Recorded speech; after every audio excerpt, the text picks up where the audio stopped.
So, traditional classrooms allow teachers to work as managers, overseeing the students as they work on assignments and directing their attention to important information. But online classes work a little differently. Regular classroom management strategies just don't work in a virtual environment. Students lose interest in lessons quickly without the regular classroom cues, leading to absenteeism and poor performance. Online learning requires a different approach. Teachers must enter the classroom not as a manager, but as a leader. Virtual learning levels the playing field between student and educator. Suddenly, students are managers of their own learning experience, and it's the teacher's role to lead those students to success. So what does it mean to be a leader rather than a manager? Leaders build relationships, and that's an important step in keeping your students engaged. Large online classes can make it difficult to form strong relationships with students, but it is possible. It's important that students feel like they're a part of a team, not just an individual player. Creating lessons with this in mind can bring some great results. There are some effective ways to begin building relationships with your online students. One way is by breaking your class into smaller groups and give them dedicated time to work with you to get feedback and to have their questions answered.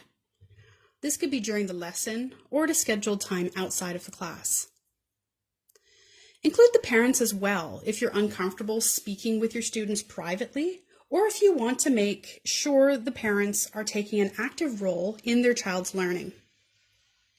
Building this connection not only holds students accountable for the work, it reinforces expectations and makes them feel as though they're part of a bigger picture. Another great way you can encourage student participation is to promote collective responsibility. As managers of their own education, students should have the opportunity to decide what the online classroom expectations are.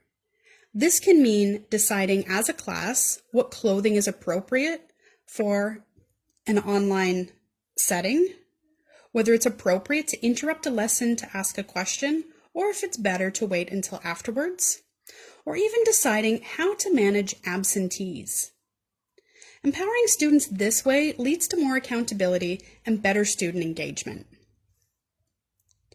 Finally, change up your lesson planning to focus less on information delivery and more on activity and production.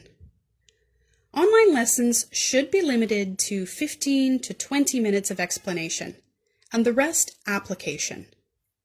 So many students tune out of a lesson because it's just a teacher droning on and on about a subject they aren't very interested in. Condensing your lesson delivery and allowing students to explore the subject through activity and problem solving encourages them to engage with the lesson and holds their attention far better. We'll look at this in more detail in Module 2. Take the time after your lesson delivery to work one-on-one with small groups and address concerns and questions your students might have. Shifting your classroom strategy can have an immense impact on the effectiveness of your lesson. Treating students as their own education managers and leading them through the lesson engages them in a deep way and builds confidence, moving them closer to a successful outcome.